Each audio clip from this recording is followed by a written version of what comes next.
Shalom Ouvracha, aujourd'hui le shiur, il est Bezrat Hashem pour la refoua shlema de tous les malades et surtout bitachon, la sécurité à Ha'am Yoshev B'Tzion, le peuple qui habite en Israël, et la sécurité de tous les Bnei Israël, et la sécurité, le Havdil, de tout le monde, de toutes les nations du monde, pour avoir la paix, la prospérité du monde entier. Justement, on raconte une histoire sur un Fabringen en Russie qui était dans son vif de son moment, et à un moment il demande le Fabringen, on sait que c'est avec du l'chaim, c'est avec du mashke, un peu d'alcool pour se renforcer, pour se chauffer, et on voit que l'alcool elle diminue, et ils cherchent à en avoir un petit peu plus pour produire le Fabringen pour continuer. Ils voient qu'ils n'en ont pas, alors ils envoient un chassid pour en chercher. Les magasins sont tous fermés, il arrive devant un endroit où il voit là-bas un monsieur, il a une alcool devant lui, il en boit un petit peu. Il dit, est-ce que tu me vends ton alcool? Il avait une deuxième bouteille, il dit, tu me la vends cette bouteille-là qui est devant? Il dit non. Et là, il lui propose de l'argent. L'alcool aujourd'hui, ça coûte 20 euros, il lui propose 50. Il dit non. 100, non. 150, non. 200, non. Il va jusqu'à 500 euros pour une alcool. Et il continue, il dit non. Il voit qu'il n'y a rien à faire. Il dit, je comprends pas. Il dit à l'homme qui buvait, limite un soulard, qui buvait de l'alcool et qui voulait pas vendre sa deuxième bouteille, il dit, mais je comprends pas. Je te propose 500 euros, tu peux en acheter avec 500 euros. Demain, tu vas au magasin, tu en achètes plus d'une vingtaine ou une trentaine d'alcool en vendant une bouteille. Et tu veux pas? Et il lui dit un mot très fort. Il dit, là, cet alcool que je vais la boire, je ne serai pas un homme de 500 euros, mais je suis le gouverneur de tout Moscou. C'est moi le patron de Moscou avec cet alcool-là. Toi, tu veux me donner 500 euros, et là, je suis le gouverneur, je suis le plus grand milliardaire du monde en buvant cet alcool-là. C'est une histoire qui est un peu, si on peut dire, marrante. Un homme avec une alcool, il devient le gouverneur du monde. C'est pour cette raison-là que sûrement il y en a qui boivent pour se sentir high, pour se sentir élevé, pour sentir qu'ils ont la maîtrise du monde. Mais il faut savoir c'est quoi la gouvernance en fait. Il faut savoir c'est quoi être roi. C'est quoi être le roi de Moscou. C'est quoi être le roi du monde. Et c'est ça en fait qu'on va expliquer aujourd'hui, qui est l'explication de la fête de Shavuot. Shavuot, une fête spéciale, un des impacts les plus importants de Shavuot, c'est que Dieu nous a rendu des rois. Le deuxième jour, on arrivait dans le désert de Sinaï, on arrivait Rosh Chodesh, c'est-à-dire Aleph, le Bet, qui veut dire le deuxième jour. Dieu parla à Moshe et lui dit, dis au peuple juif, qui va être pour moi une dynastie de rois, Atem tiyum mamlechet kohanim, et un peuple sacré. Au deuxième jour, il y a déjà l'info, qui va être le peuple juif. Une dynastie, bien sûr, de prêtres, Kohanim, c'est prêtres, mais Rashi dit Sarim venichbadim, qui veut dire des ministres de royauté. Oui, des serviteurs de Dieu, certes. Kohen, c'est des gens qui servent, comme les Kohanim qui servaient dans le Beit Hamikdash. Mais c'est plus que ça va plus que ça. Des serviteurs, mais de royauté, des gens qui vont être rois dans le monde. Oui, le peuple juif, c'est pas des propagandes, c'est pas des illustrations, mais c'est une vérité. Le peuple juif est des rois. Le Zohar HaKadosh, chaque juif est un fils de roi, fils de roi, ou Eved Melech, ou un serviteur du roi, jusqu'à dire le roi lui-même. Dans le Tikkun Zohar, il dit jusqu'à roi lui-même. Chaque juif a la royauté. Depuis quand? Depuis le don de la Torah. Depuis plus de 3000 ans, on est admis à être des rois. On est l'existence de royauté dans le monde. Ça, c'est le juif. Mais la question, c'est un peu, il y en a qui traduisent ça péjorativement. Ça veut dire quoi être roi? C'est quoi ce concept-là de roi? Et là, on va expliquer en tout cas une facette, grâce à comprendre les événements qui sont passés Shavuot. Shavuot, il y a 3 événements essentiels qui ont eu lieu. La première chose, c'est qu'il y a eu Moshe Rabbeinu, c'est le donneur de la Torah. Deuxième chose, alors bien sûr que l'acteur principal de Shavuot, au don de la Torah, après 7 semaines de compte, qu'on a compté les 49 jours, on arrive enfin à la journée voulue que Dieu transmet la Torah. Mais par qui? Par Moshe Rabbeinu. Moshe Rabbeinu, C'est lui qui nous a transmis la Torah. Premier acteur principal. Il y a un deuxième acteur de Shavuot qui est l'acteur, le roi David, David Amelech. David Amelech est le Gemara dans Yerushalmi, dans le traité Yerushalmi, elle dit que David met be'atzeret. David est décédé Atzeret qui est Shavuot. Atzeret ça veut dire Shavuot. David Amelech, le roi David, sa Hiloula c'est Shavuot. Et enfin le troisième, c'est Rabbi Israël Baal Shem Tov, qui est le fondateur de la Chassidoute. Alors lui aussi, c'est écrit qu'il est aussi sa Hiloula c'est Shavuot. On voit trois acteurs principaux, essentiels du peuple juif, et tous liés avec la même date, Shavuot. Moshe, le donneur de la Torah, c'est sûr qu'il est lié à Shavuot. David Amelech et Baal Shem Tov, ils sont décédés Shavuot, leur Hiloula était Shavuot. Quand on comprendra ça, on comprendra c'est quoi Shavuot. Quand on comprendra ce concept-là du roi David et de Baal Shem Tov et Moshe Rabbeinu, qui sont liés à Shavuot, on comprendra véritablement qu'est-ce que a donné la Torah dans le monde. Quel rapport de ces tzadikim-là avec Shavuot? Eh bien, le rapport, il est flagrant, clair. Ces personnages-là, c'est les personnages essentiels qui ont fait un tournant dans l'histoire du monde. Chacun dans son domaine était l'homme qui a ramené l'essentiel changement dans le monde. Moshe Rabbeinu, bien sûr, après 2000 ans d'existence du monde, il arrive et il ramène la Torah. Alors, qui dit la Torah dit le changement. Mais comment il ramène la Torah? Alors, il ramène la Torah en tant que roi. Dans le Maïmonide, dans Ilchot Bet Aprira, on cite Moshe comme un roi. Un homme qui ramène la Torah, il faut qu'il est roi. Et Moshe avait le critère de roi. Pas le roi Mashiach, ça c'est déjà David, mais il avait le critère d'un roi. C'est quoi la royauté? On va expliquer dans quelques minutes.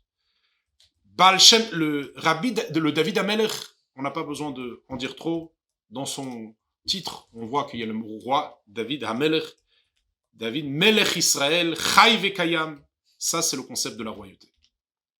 Et enfin, le Baal Shem Tov, c'était un prince de la Chassidoute générale, et qui est aussi, d'après la Torah, le mot prince, qui veut dire Nassi, c'est aussi le titre d'un roi, comme le Rambam nous le cite, que Nassi, c'est celui qui est le chef du peuple juif, qui veut dire le roi.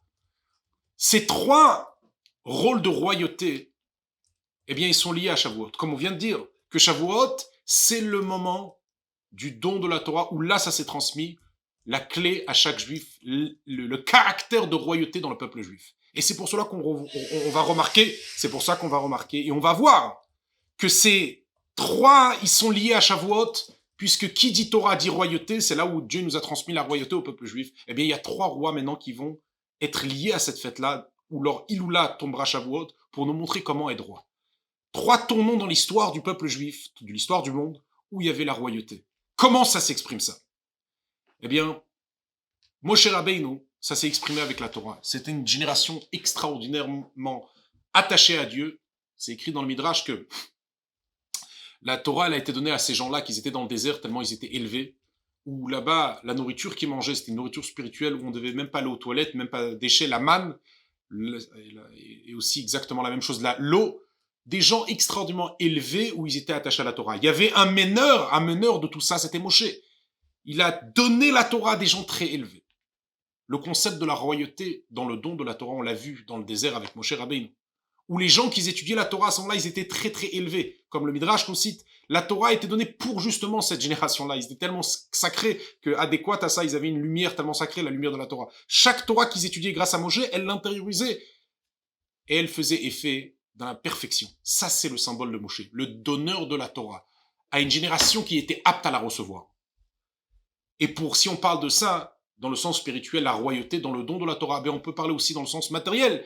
Dans le même don de la Torah, il y avait dans les mêmes nourritures la subsistance qui descendait du ciel pendant près de 40 ans, il y avait des diamants qui descendaient avec ça. Un roi doit être riche. Un roi, c'est pas seulement la richesse spirituelle, mais la richesse matérielle, comme le Rambam nous dit, qu'un roi, il doit avoir beaucoup d'argent. Eh bien, lui, Moshe, son caractéristique de roi, il le transmettait à tout le peuple juif, que quand il y avait la subsistance qui descendait du ciel pendant ces 40 ans, descendait avec des diamants, il prenait des diamants avec la manne. Comme ça, le Midrash nous dit.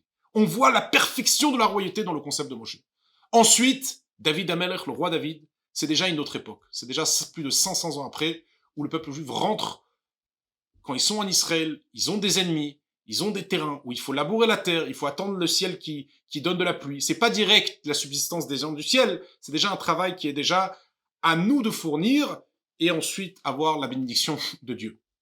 Et ça, c'est déjà une autre sorte de royauté. C'est déjà une royauté qui est liée à une certaine contrainte, voire une contrainte qui va tout de suite avoir la solution, puisque le roi David, il a instauré les Teilim, et c'était quelque chose qui était pour le peuple juif. Alors les juifs, à ce moment-là, avec David Amelech, bien sûr, ils étaient connectés. Dès qu'ils faisaient les Teilim, eh bien, il y avait la pluie qui descendait, comme la Torah nous dit, les metar hashamaim tish te'aretz, de la pluie de la terre, de la pluie du ciel, la terre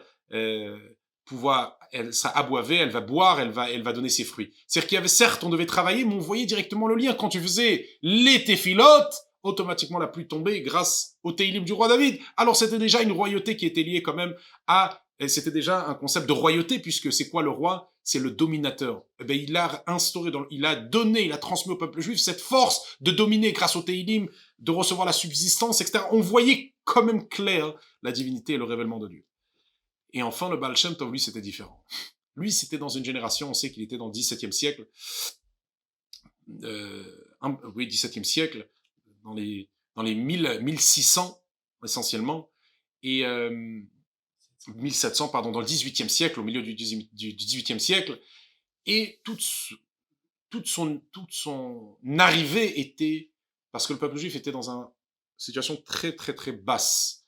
On avait une déception énorme des pogroms, ok? On était derrière des immenses pogroms, des faux messies. Il y avait Shabtai Tzvi, 50 ans avant lui. Il y avait Joseph, un chrétien qui s'est fait passer pour le Mashiach, quelqu'un qui a voulu ramener la chrétienté et convertir des juifs. Les juifs étaient déjà abattus. Les élites, ils étaient dans leur camp. Les gens simples, ils étaient dans un autre camp. Ils avaient une grosse diversité, une grande division. Personne ne voulait regarder sur l'autre. Un manque d'Avat Israël, mais surtout un esprit brisé et cassé. On n'avait plus vraiment l'espoir dans notre peuple. Arrive un homme que Dieu met sur terre, le Baal Shem Tov, Rabbi Israël Baal Shem Tov, que lui, il change toutes les cartes, toutes les données. Il explique que voilà, on est rentré maintenant, comme on vient de dire, il était dans le 18e siècle, on est maintenant dans la dernière tranche avant la délivrance, et là, je suis là, en tant qu'envoyé de Dieu, pour vous donner des révélations et pour vous élever. Il n'avait pas besoin de le dire, c'était ça qui se passait. Quand il parlait avec les juifs simples ou avec les érudits, il avait il arrivait d'abord à les unir ensemble, parce que lui qui était un immense érudit dans la Torah, alors les érudits s'accrochaient à lui, et là il leur expliquait que le but c'est pas de rester dans votre yeshivot et étudier la Torah, mais c'est justement la Havat Israël qui va s'exprimer en aidant des autres juifs dans le côté le plus terrestre, côté matériel. Va aller voir un juif dans son champ et dans sa ferme et parle-lui, et que ça s'exprime avec de la tzedaka. C'était ça cette innovation, cette révolution qu'il a mis dans le peuple juif, et ça a créé toute une nouvelle ère à cette époque-là. Mais c'était pas évident. C'était une époque où il y avait encore une fois, on dit les meshk, les gens qui étaient des chefs d'auberge se faisaient poursuivre par les parites, c'est-à-dire par les seigneurs de la ville. La parnassa était très très difficile. Et là, il arrive chez les gens qui avaient galéré dans les parnassas, il disait, écoutez, comment ça va? Oh, Baruch Hashem. Et là, il disait, mais tu sais que ton Baruch Hashem, ça va t'ouvrir toutes tes portes. Tu sais que ton Baruch Hashem, Dieu combien il apprécie ça. Continue dans ta démarche, continue dans ton travail. Sois joyeux, n'importe quelle situation. Et il leur montrait que le fait qu'ils vont être joyeux, et le fait qu'ils vont dire Baruch Hashem, et le fait qu'ils vont faire les petits teilim qu'ils ont l'habitude de faire, avec simplicité, eh bien, c'est ça qui ouvre toutes les portes. C'est aussi le concept de royauté, c'est aussi de domination dans la nature. Dominer la nature, ton petit Baruch Hashem va ouvrir les portes. Ta petite manière, comment tu te comportes avec ta famille, avec tes amis, etc., ouvre les portes. Eh bien, c'est le concept de dominer. C'est la gouvernance, tu gouvernes sur la nature qui était a priori bloquée par plusieurs choses, maintenant elle s'ouvre grâce à ça que toi t'as dit les choses. Il a montré au peuple juif la clé de gouverner, de dominer, d'avoir une possession dans la nature en ce qui concerne le service de Dieu, puisqu'on était tellement dans une contrainte, dans une étroitesse, qu'on savait même plus quoi penser. Peut-être limite on sait pas, on sait pas peut-être arrêter des choses, arrêter des études. Non, renforcez votre étude. Même l'étude simple comme elle est. Et eux ils étudiaient beaucoup les juifs simples à ce moment-là, le En Yaakov, c'est-à-dire des histoires de la Gemara. Et ils disaient du Teilim, ils disent non mais ça réveille des grandes lumières, des grandes miséricordes. En deux mots, il a montré comment Dieu domine dans le monde grâce à nous. C'est-à-dire que nous, on a un impact dans le monde en faisant tout notre comportement comme il se doit. Et ensuite, bien sûr, ça s'est continué avec les rabbis d'après jusqu'à la dynastie Chabad, avec le rabbi Shneur Zalman qui a développé ça même dans la notion de Chabad, c'est-à-dire dans la notion intellectuelle. Et jusqu'à qu'on arrive à notre rabbi, bien sûr, le rabbi tant voulu par l'histoire du monde, le rabbi Melech HaMashiach. Mais ça, c'est déjà expliqué. Mais qui a ouvert toute cette histoire-là, toute cette notion-là qu'un juif à la possession de changer la nature avec son comportement, c'est le Baal Shem Tov. En deux mots, comme on l'a dit, Nassi, c'était un chef, c'était un roi. Le roi qui gouverne, le roi qui domine, qu'il a la force, qu'il a une possession sur la nature. Ça, on l'a vu clairement aussi chez Baal Shem Tov, comme on a vu chez David, le roi David, et comme on a vu chez Moshe Rabbeinu.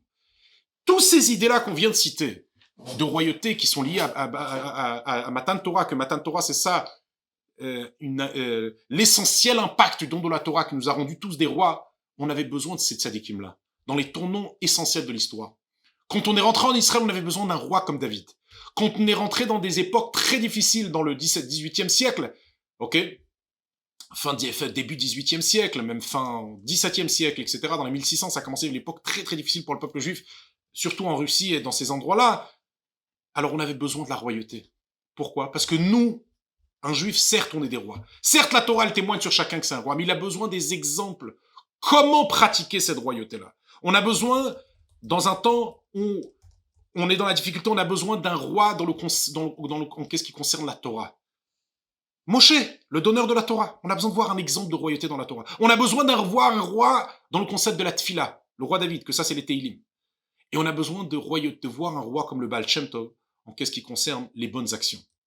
Les choses les plus basses et expliquer comment ta bonne action va avoir un impact dans le sens le plus terrestre, le plus matériel, ta petite tzedaka, ta petite en aide, etc., il montrera qu'en fait, le monde est attaché complètement et une chose avec Dieu, et c'est justement ça que le Baal Shem Tov va montrer, puisque lui, c'était déjà plus dans le concept de la Torah et la Tfila qui était dérangé les Juifs. C'était dans le sens matériel, ils n'avaient pas de monnaie, ils n'avaient pas de trucs, ils étaient persécutés matériellement, ils étaient étroits dans les trucs. Et dans ces choses-là, qu'est-ce qu'il a fait? Le Baal Shem Tov, il a montré, oui, mais dans le sens matériel, ça se dévoile le sens le plus spirituel.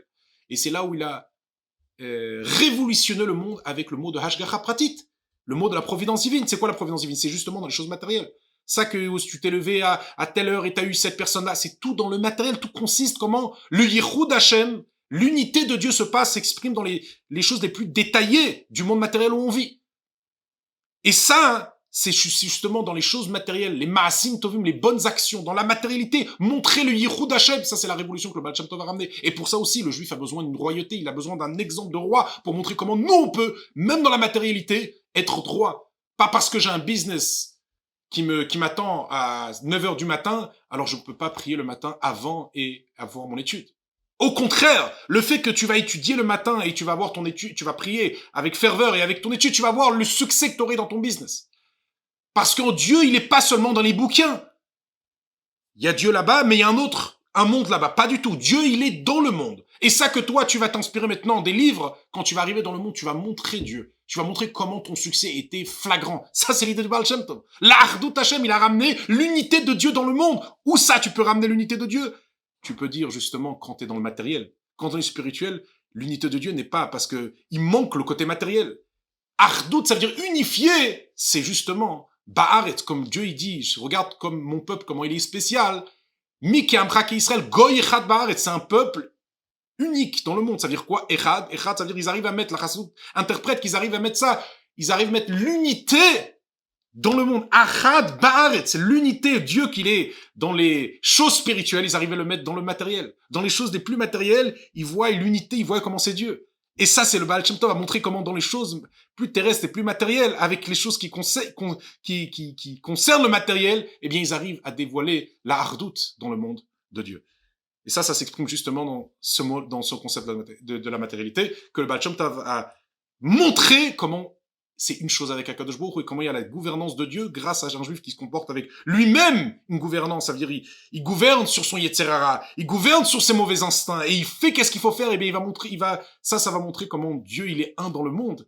Et ça, c'est la révolution que le Baal Shem Tov a ramené. Et tous ces trois-là, ils sont liés à Matan Torah pour montrer que justement, quand tu es dans la Torah, dans la Tfila, dans les Maasim Tovim, grâce à ces trois tzadikim qui te montrent comment être droit, eh bien, à la finale, tu domines et tu gouvernes le monde en termes de Torah et Mitzvot. Rien peut t'empêcher et tu fais et tu arrives à exercer et concrétiser tout ce que tu as besoin de faire pour Hachem.